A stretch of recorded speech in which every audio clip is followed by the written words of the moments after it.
खानदार चीजें इस अच्छा, तरह आपकी इस्तेमाल बात करना। से याद आया कि कल एक मैं देख रही थी कि बिरयानी खाने के बाद तरबूज खाया और डेथ हो गई है चंद अफराद की। ऐसे भी हो जाता है? बिल्कुल, तरबूज खा के भी चावल नहीं खाने चाहिए और ओके। चावल खा के भी तरबूज ना खाया जाए। फूड पॉइजनिंग का खतरा होता है, हैजा हो सकता है, ठीक है, इस वजह से डायरिया हो सकता है, इस वजह से इससे बचना चाहिए। इसलिए कह रहा हूँ तरबूज बहुत अच्छा है, आप उसको निहार खाएं या दोपहर के टाइम पे खाएं और खाना खाने से पहले खाएं, तो इसका ज्यादा अच्छा फायदा है। अब इसके अंदर 3 बातें इन्होंने की हैं जो कि गलत है। नंबर 1, जो इंडिया की फैमिली की बात की है, वो इंडिया की फैमिली का अब साबित हो चुका है कि वो तरबूज का उससे कोई ताल्लुक नहीं था, क्योंकि वो तरबूज के उन्होंने टेस्ट किए, तो उस टेस्ट के अंदर ना उसके अंदर कोई केमिकल निकला है, ना कोई बैक्टीरिया निकला है, ना कोई भी चीज़ नहीं निकली, ना बिरयानी में ना तरबूज में। और ये साबित हुआ है कि उनको शायद मॉर्फिन के ट्रेसेस मिले हैं या उनको हो सकता है कोई जहर दिया गया हो, तो पुलिस उसकी इन्वेस्टिगेशन कर रही है। तो ये बात गलत थी कि बिरयानी खाने के बाद तरबूज खाएं तो बंदा मर जाता है। और दूसरी बात ये है कि वो कह रहे हैं जी उससे फूड पॉइजनिंग होने का खतरा होता है।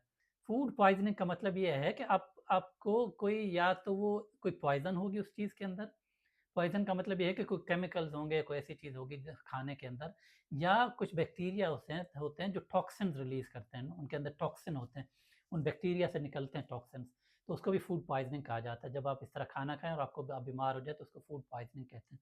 फूड पॉइजनिंग इससे नहीं होती कि इससे ये जोड़ दिया या इसके बाद ये खा लिया तो आपको फूड पॉइजनिंग हो जाएगी, तो ऐसा कुछ नहीं होता।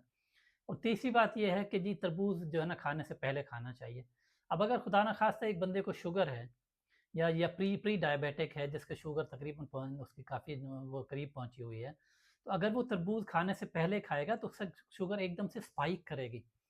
तो याद रखें तरबूज का ग्लाइसेमिक इंडेक्स बहुत ज़्यादा होता है। तो अगर खाने होते हैं ना जिनका ग्लाइसीमिक इंडेक्स कहते हैं, जैसे आम है या तरबूज है या अंगूर है, इनके अंदर शुगर बहुत ज़्यादा होती है। तो अगर कोई पहले ही शुगर वाला बंदा है, वो तरबूज उसको किसी ने कहा है कि कम खाया करो, लेकिन वो कम भी खाता है, लेकिन अगर वो खाने से पहले खाता है खाली पेट, तो उसकी शुगर एकदम से स्पाइक करेगी, बहुत ज़्यादा ऊपर जाएगी, तो ये उसके लिए नुकसानदेह होगा।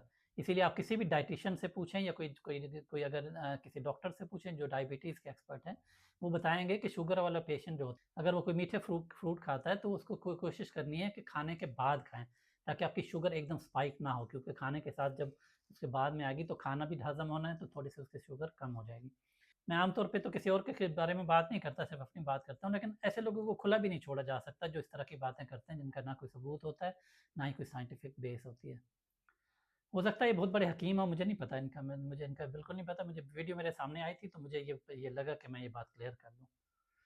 तो अपना ख्याल रखें, अपने इर्द गिर्द के लोगों का ख्याल रखें। अस्सलाम वालेकुम वरहमतुल्लाहि वबरकातुहू।